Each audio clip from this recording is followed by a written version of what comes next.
In the name of Allah, the gracious, the merciful, all praise is due to Allah, the Lord of the universe, the master of the day of judgment. I bear witness and testimony to the oneness of Allah, to His magnificence, His omnipotence, His might, His glory, to His being the creator and sustainer of all things, the giver of life, the guider of hearts, the master of the day of judgment. And I bear witness to the fact that Muhammad ibn Abdullah sallallahu alayhi wasallam is His servant and final messenger. And the peace and blessings of Allah be upon him and upon all those who choose to tread His path until the last day. We've been looking at the verses of Surah Al-Furqan that speak about a specific category of worshiper of Allah, the Ibad al-Rahman, may Allah make us from amongst them. The fundamental notion is that in this worldly state, as being parts of creation, each and every one of us individually is an abd. The baseline definition of being an abd is that you rely on something for your existence. And that Allah uniquely is not in this category because He is ghani, He is free of needs, self-sufficient. And now when you narrow it, you can be an abd of so many different things. You can be somebody who is in submission of a materialistic existence, trying to satiate an unsatiable pursuit of this dunya. And then nothing's going to ever be enough. But the son of Adam, you give him a mountain of gold and he seeks out another mountain of gold.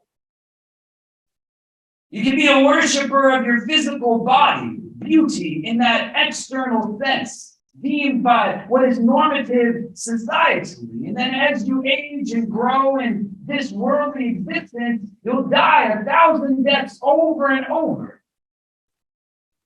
As your physical, it goes through what the body is meant to go through. You can be in a space of submission to a creation that seeks to put you in a box that you're most definitely bigger than. Gains a sense of elevation by denigrating, by giving you everything in terms of judgmentalness and harshness, accepting you only when you become that which you are not.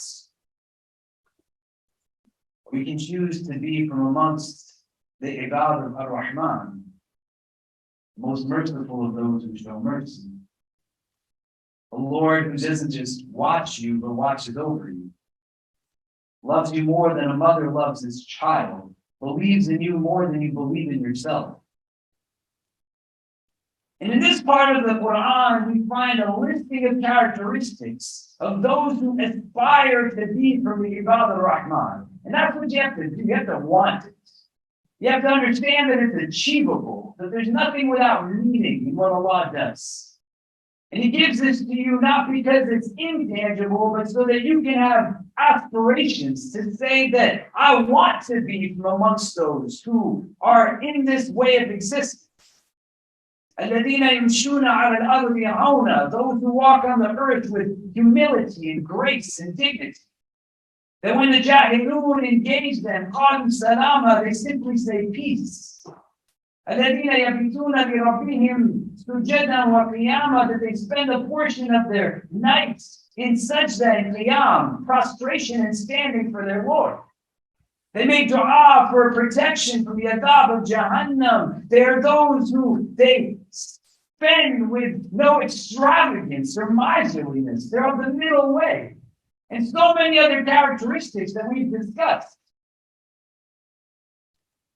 You take a moment on this day of Jummah and say, who is it that I want to be? And amongst the many aspirations that you have of what you might deem to be success, whether that's through your own definition or you have been socialized in a way to pursue a success that is simply one that is outward, external, negligent of the most important part of you, that is the world inside of you. You think in terms of your spiritual gifts, your spiritual steps. In terms of the world that comes beyond this one, What is it that I want to be?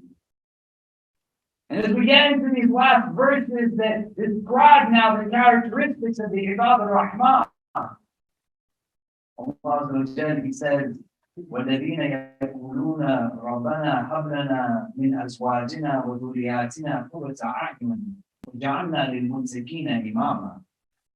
That the Ibad al-Rahman, they're those who they make this dua. A second dua that we're looking at in the characteristics of the Ibad al-Rahman. That, oh Allah, grant to me the coolness of the eyes from my spouse, from my children, my offspring, and make us from amongst those who are the leaders of the muttaqeen. May Allah make us from amongst them. You want to look at these in terms of how the verses connect all together. And as the final characteristic in this list of characteristics, Allah Azza wa Jalla is giving an insight that the Ibad al-Rahman, they're making dua for something very, very specific. There's a bunch of different ways that we can find in Arabic how you say to give. Ata, ita, these are words that mean to give. When it says hablana, in Arabic the word hiba means gift. And the particularities of this word and its etymological root is giving an understanding that these are individuals that are not just existing at random. But these are verses that we said are Meccan verses. They're being revealed at a time before they go for Hijrah and they move down to the establishment of their Medina. You got to contextualize that these are all people who that were the first to become Muslim. Nobody was born into it at that time. Nobody was in a place where it suddenly, in those first years, was something that they were just given as children. But each one had to affirm, and now they're making this dua, just like every other verse that came before it, that was given insight to both those at that moment, but those that would be 14 centuries later, sitting in gatherings like us, still drawing meaning. So a lot of these were people who their families were not Muslim. A lot of them, they were the only ones who had embraced this religion.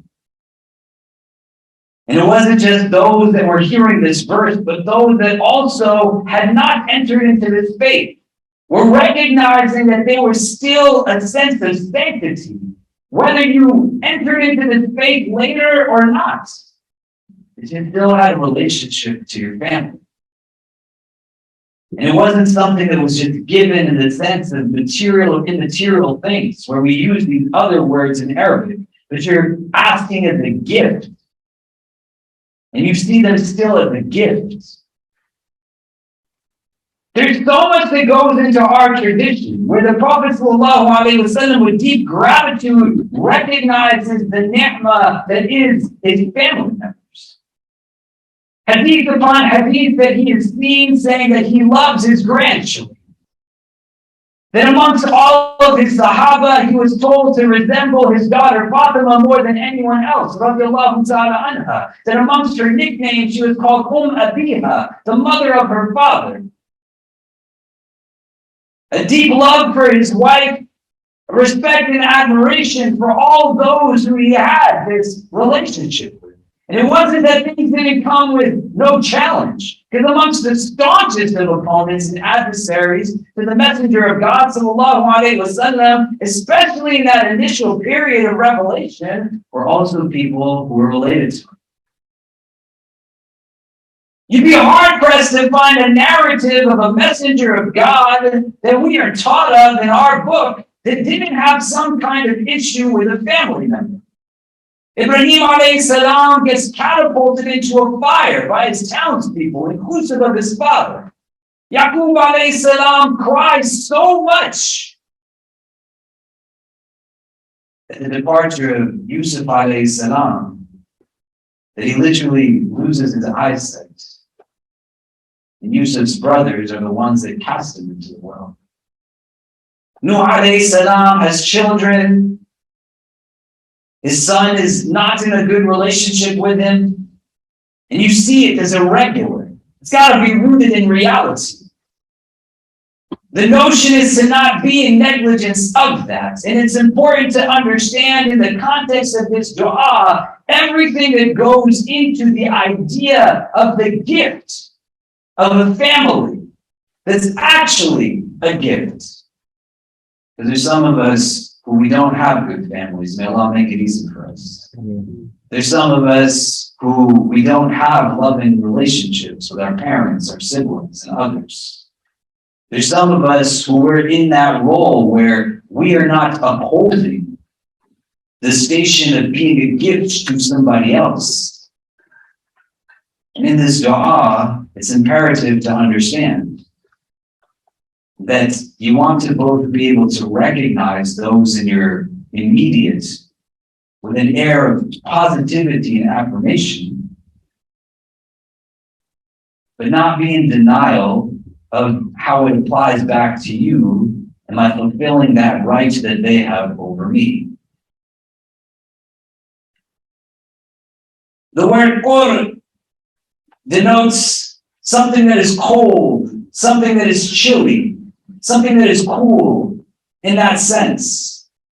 And the idea that it's talking about this in relation to the eyes, you contextualize in a Mecca in Arabia, where the temperature right now is in hundreds. Many of you come from parts of the world where the humidity, the heat is unbearable. We went through heat waves in our own city here. May Allah make things easy for all of us. To recognize it as an understanding as to where coolness is actually a comfort. In the midst of the hottest day that you experience walking through New York City, going through it unbearably. Everything is sticking to you. Nothing feels comfortable. It's impacting your hydration. You're in a state now where it's just difficult and difficult and difficult. The minute you sit in a place that has air conditioning, the minute you drink something that's been chilled with ice, the minute you experience something that just brings you relief. The dua is saying that, Ya Allah, make these people in my life cool to me in that way. Make them a comfort to me the way that when you are under the blazing sun in a heat wave and all you want is something to just replenish what has been lost, something to bring you ease in your discomfort, something that's going to let you feel a little bit of just calmness and contentment. And it attaches it to the eye. If you ever had an issue with your eye, a problem with your eye, maybe everyone move up again, please. My son Kareem, he and I went to a basketball court near our home the other day. And in the midst of playing, he suddenly stopped and he said, Baba, I can't see from my eye. And we didn't know if there was dirt or there was an eyelash or something that was there. He's a little kid. He just turned 7 a few days ago. And now everything just came to a standstill. Nothing else was the focal point of where he was at. We tried every which way to get him to feel better. And eventually he said, I just want to go home. I don't want to play anymore. All of that because of a little speck of something that was inside of his eye. We continued with water and other things, and I don't know if you do this in your home or it's a brown person thing, but I started blowing on my sleeve and putting it on his face. He said, Baba, what are you doing? I said, no, it'll work.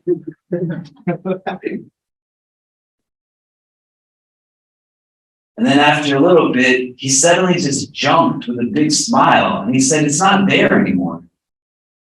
I said, do you want to still go home? And he said, no, let's stay. I want to play.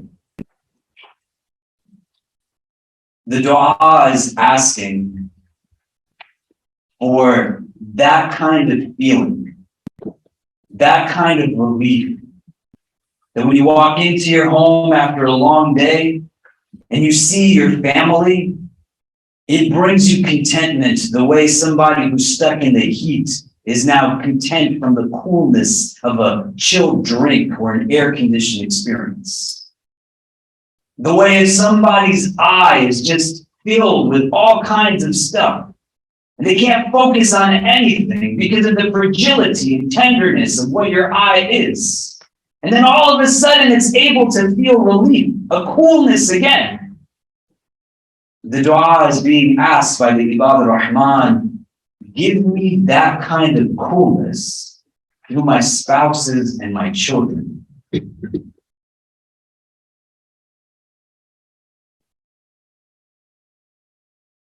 It's really easy to be in a place that the people we spend the most time with are the ones that we take for granted the most. Get away with not expressing gratitude, not showing appreciation, not giving simple thanks. Forgetting what it is that is the actual blessing of having a loving and caring family. New York City is quite unique, but one of its biggest fitan is to be in a place where it dilutes our ability to remember those that went through so much so we could be where we are today. And again, it's not a disclaimer that should be taken lightly. There are those who have families that are not good to them. But there's a lot of us also, we just simply don't recognize that we don't deserve the gifts that were given to us. We take every justification to be able to validate negligence, no calls, not treating well. You want to think about this through multiple facets. The application now of the individual back in. Where that coolness comes in, the Mufassirin give a lot of different interpretations. One is a coolness that stems from now being able to see a family that lives in obedience of the divine. These are the Ibad ar-Rahman. They don't want to see their family being the Ibad of something else. They want to see them having a connection to God. And being in a sphere where that's not just rooted now in what is ritualistic or things that have legalistic frames, that's there. But it goes into the second interpretation as well. Because if somebody's truly a servant of the most merciful, you think they're going to hit their kids? You think they're going to yell at their wife? You think they're going to yell at their mother? Or be in a place where they can validate and justify mistreatment or abuse of any kind? So the coolness that sets in comes from a recognition of a life that exerts gentleness, kindness, compassion, real love. And to adopt a mindset that understands this from a distinct facet. I'm going to speak tonight at an online gathering that's taking place with national leaders, where we're remembering different women who not over years, but just in the last weeks, Muslim women who were the victims of domestic homicide. Estranged husbands came, found them in acts of rage and domestic violence, took their lives. May Allah grant them peace and make us individually as a community always a means of relief for those who are facing any type of persecution. The dua is saying that a family is meant to be a gift. And if you know families that have individuals that are everything other than that, it is not for you to determine that you will look elsewhere and pretend like it does not happen. It's very purposeful that the dua is asking for what it is asking for. And to be able to understand that it is not something that simply is equated to, well, it's in another house, it's another home, another family. That's my friend, so I can't say anything. One of the biggest challenges of modernity comes in this weird philosophical understanding that the adoption of neutrality in instances of oppression somehow gives you a sense of being more high in your consciousness and awareness. Sometimes things don't have two sides. Sometimes you cannot explain away someone else's ill behavior. The dua is that you want to have families that are gifts for you. Give me a gift of a coolness of my eye from those that are in my household. So you don't want to leave somebody hanging, who when they make that dua in the middle of the night with tears streaming from their face because their house is anything other than a home. They have individuals in their families who exert realities that are so far from the prophetic model of engagement. The Prophet's wife, sallallahu alayhi wasallam, says of him, "Lam yadrib Rasulullah imra'atan wala ghulaman wala waladan qat," that the messenger of God never struck a woman or a servant or a child ever. So it cannot be our individual decision to determine that just because I'm not in that situation, my awareness of it still makes me somebody who plays a pivotal role. If you have friends that don't treat women well, then you should not allow for them to mistreat women. Individuals you went to school with who don't honor the rights of their families, their children.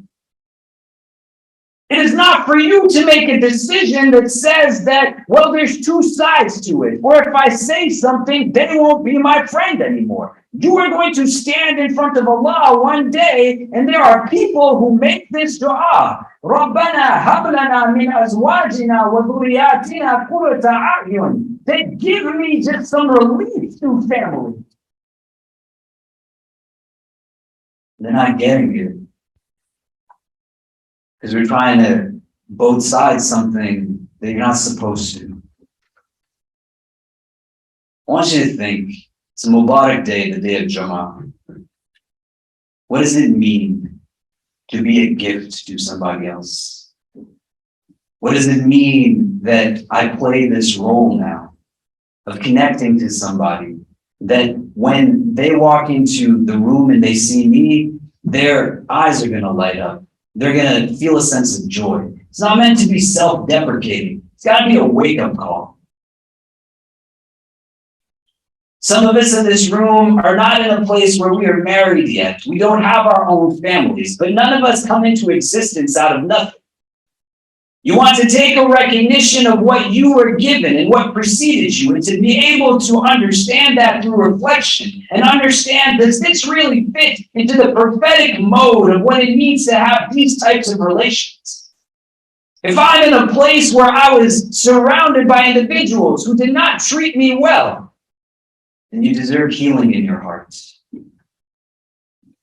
You deserve an opportunity to find a space that allows for you to move forward from that.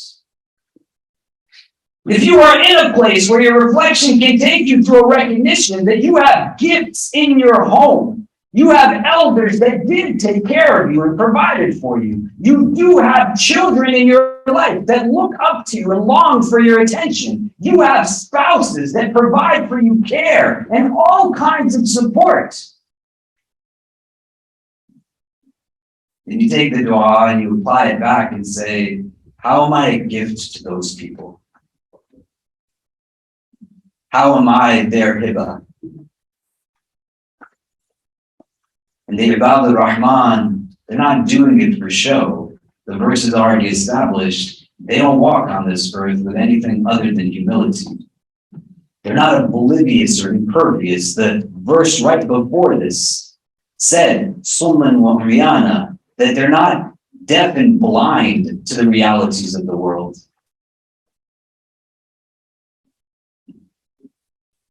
And then as it continues, it says, وَجَعَلْنَا لِلْمُتَّقِينَ إِمَامًا.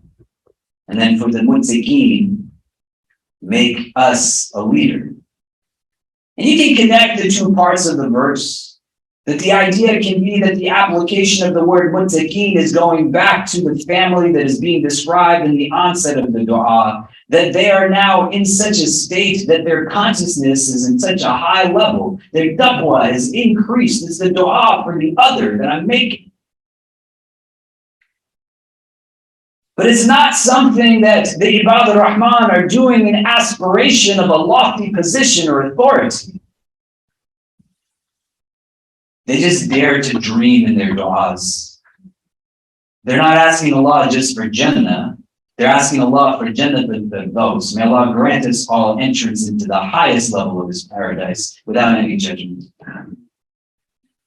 They're not asking for the bare minimum, but they're asking for things aspirationally. They're in a place where they recognize that their dua gives an indication not of who they are, but who is the one that they're actually asking of.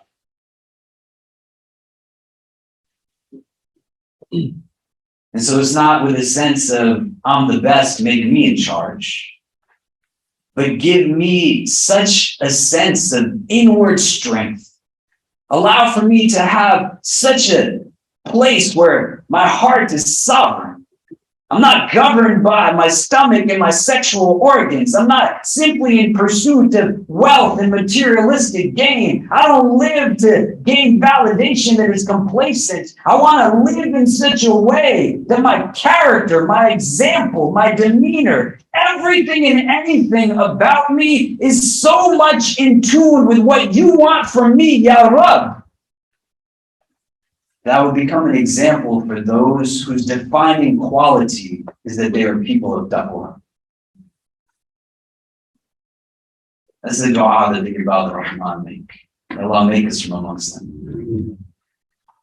You want to take these characteristics and you want to start to think about them, but execute upon them.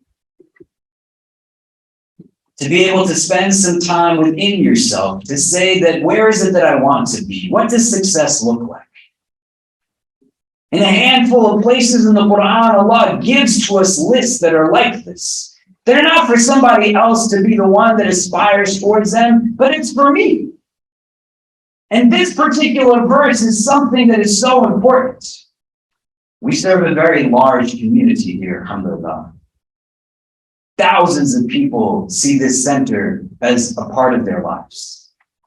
And I constantly get asked by people, what is the thing that you hear the most from individuals? And we see everything that you can imagine. People dealing with grief, homelessness, job insecurity, financial insecurity, wellness conditions, personality disorders, all kinds of realities that are difficult. May Allah make it easy for them.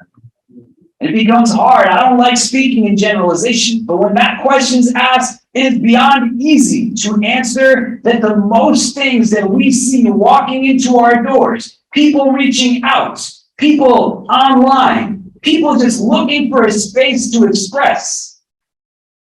People have issues with their families. A lot of pain, a lot of difficulty, a lot of turmoil. Allah didn't give you the gift of a significant other in your life so that you would turn them into you. Because then you're not loving them, you're just loving the parts of them that remind you of yourself. They're a whole person, fully autonomous from you. Allah didn't give you the gift of children in your life, whether they're directly yours or young people that look up to you, so that you would lash out at them, make them feel as if they themselves should be as scared to make mistakes. Maulana Rumi rahimahullah, he says, raise your words, not your voices. It is the rain that makes the flowers grow, not thunder. That you understand that within yourself, you are a Muslim. And that means your character is reflective of something that is deeper than what is normative in the world out there. You seek to be one that has forbearance and patience. You honor the rights of elders. You express gratitude and thanks. You don't wait to be served, but you jump to be in a place of service. You are not willing to be in a place where you tolerate injustice or inequity of any kind.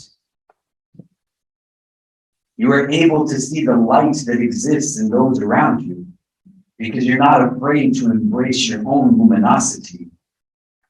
And when you make a mistake, you're willing to admit it. You don't pretend like it doesn't happen. We want to be able to stop the perpetuation of things that become cyclical. You ponder upon this verse, the idea of what it means to have a gift in your house, in your family. What does it mean for me to be a gift? You don't want to be the reason as to why somebody that perpetuates abuse is given a green light, because some people's families are not gifts. May Allah make things easy for them. And if you have allowed for that to be something that's given continuity, then you work to the best capacity possible.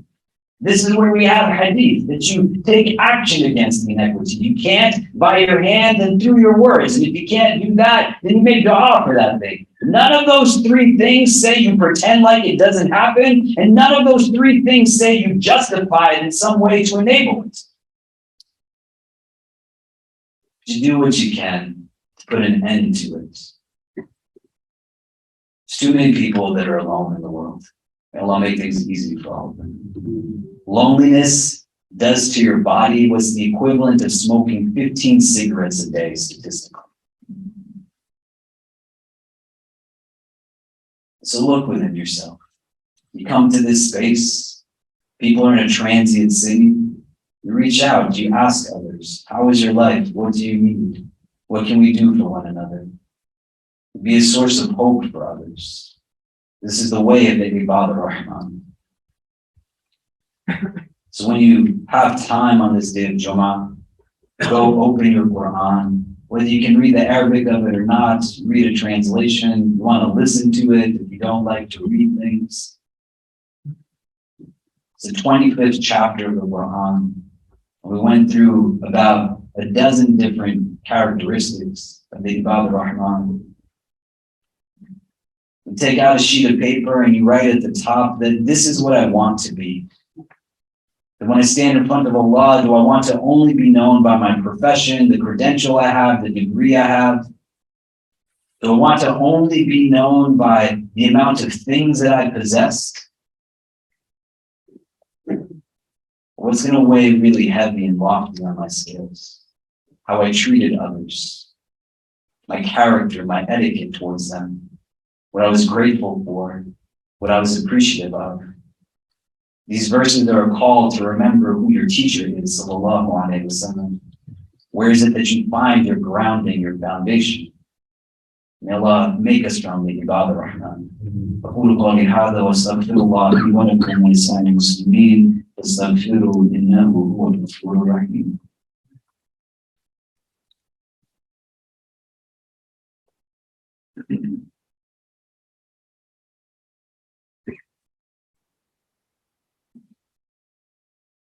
إن الحمد لله نحمده ونستعينه ونستغفره ونؤمن به ونتوكل عليه ونعوذ بالله من شرور أنفسنا ومن سيئات أعمالنا من يهده الله تعالى فلا مضل له ومن يضلل فلا هادي له ونشهد أن لا إله إلا الله وحده لا شريك له ونشهد أن سيدنا مولانا محمدا عبده ورسوله. There's been a lot of different news that has come out this recent days, weeks. They're just very heavy and devastating. And inwardly, you want to just think to yourself, where you're not intellectualizing people's struggles, you're not adding to rhetoric that makes it difficult and heavy for somebody who's in a place of pain. But just really think within yourself, how am I playing a role of being the source of healing or remedy? If you heard about the attacks that took place, the killings in New Mexico, may Allah grant peace to those whose lives were taken, ease to their family members, give them the best of reunions in the highest levels of His paradise in the world beyond this one. If you're Sunni in this audience and you haven't picked up the phone to check in on somebody who's Shia, just to see if they're doing okay, because you might think that that's the first time something happened in a long time or it's never happened. But the reality is that those killings took place shortly after numerous people were killed who were Shia in Afghanistan. You just might not know because nobody talks about it. If you're in a place where you can understand that this man who perpetuated these murders, some say that his motivation was rooted in being able to exert control now over his daughter, who married against his wishes, somebody who was Shia. If you haven't sat down and thought hard about what it means when you blend hateful ideologies together, and recognize that 1 out of every 4 women will experience abuse at some point in their life. And what it means to now be in a place where you are not just a bystander, but you are upstanding. You need to take a deep look within and try to understand, how can I be a source of support? That's what the gift of Jummah is for us. There's distinct barakah. It's meant to open our hearts to different perspectives and perceptions. So don't wait for somebody else to do the good that you can do. Nobody's going to benefit from the blessings that is you. And you don't need somebody's permission to go out there and do some of the things that you're not doing. You just got to overcome whatever it is that's inside and allow for yourself to see it a little bit differently. See it the way that one who's tapping into their inward person, the sense of beauty, would see it.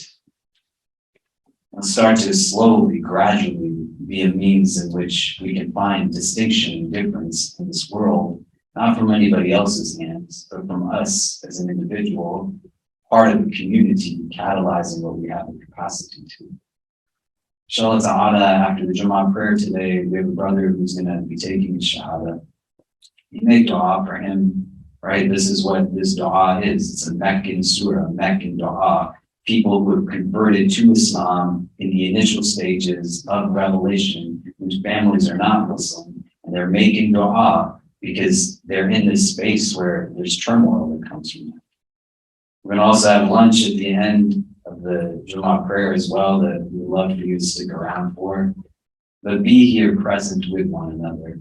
That if things are going well for you, know that there's people in this room who they're still hurting inside, and they need for you to welcome them in, to learn their names and to let them understand that this is a space in which they can find that ability to regain balance amidst so much chaos and confusion, because there's good people like you that are here waiting to help uplift their spirits, repair what has been broken by society that purposely seeks to break and pull people down, and help them to get to places that each one of us should be entitled to get to.